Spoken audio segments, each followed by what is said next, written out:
Making music is like summoning a ghost. Play the right melody, strike the right chords, and people remember the past with their whole bodies. What it felt like to fall in love for the first time.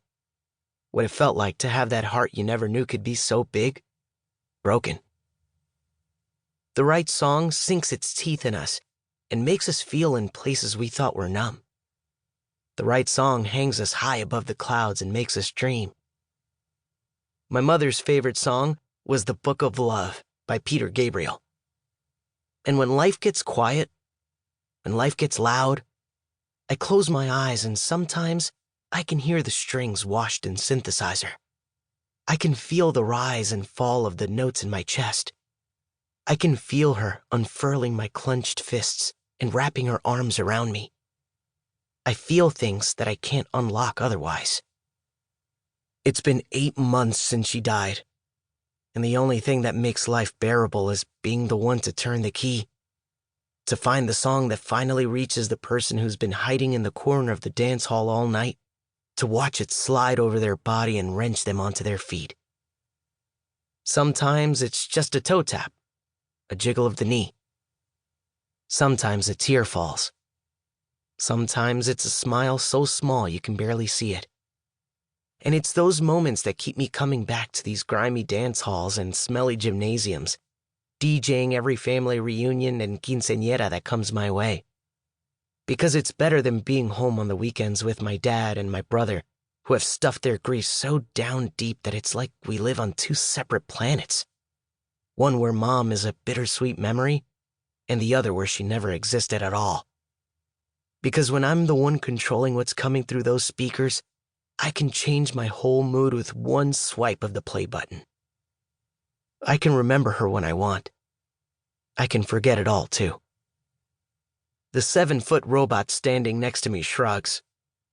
Or maybe you're the only DJ, and I use that term loosely, ending up in smelly gymnasiums and dimly lit refectories because you're also the only one without a flashy pseudonym and an oversized headpiece with an ironic costume to match. The robot frowns. You need some style, kid. At first glance, he looks like one of the party decorations, or maybe even tonight's second act. What kid doesn't want a giant walking, talking robot leading everyone into La Macarena? But he's not, and the only one glancing in his direction is me, because I'm the only one that can actually see him. I wish I knew what he is. All I know is he's been following me around since the funeral. A ghost as invisible as I am when I'm roaming the halls of Monte Vista High School. All my sadness wrapped up in shiny tinfoil and shaped like an oversized child's toy. He keeps playing games with me like one. His latest, some deranged version of cat and mouse with my sanity being the mouse. But just because he's probably not real doesn't mean he's wrong. Maybe I wouldn't still be here, half an hour after the party was supposed to have ended, if I had a flashier setup or a larger-than-life persona. Maybe then I wouldn't be so invisible. But being invisible has its perks. For one, none of the drunk partygoers have attempted to make small talk with me. I'd definitely call that a win. I'll admit, the robot says. That is pretty impressive considering some of these people have been drinking for 3 hours straight.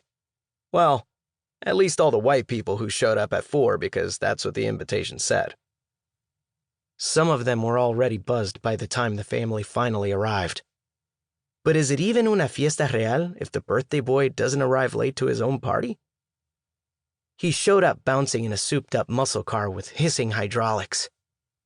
The kid should have been wearing a helmet, but that would have messed up his perfectly gelled hair. The robot scoffs. If these people wanted to cumbia the night away, they shouldn't have booked the church during peak funeral season. I didn't know funerals had a season. Everything has a season. It's not just about the wake, I think. I've got shit to do, too. Sure you do.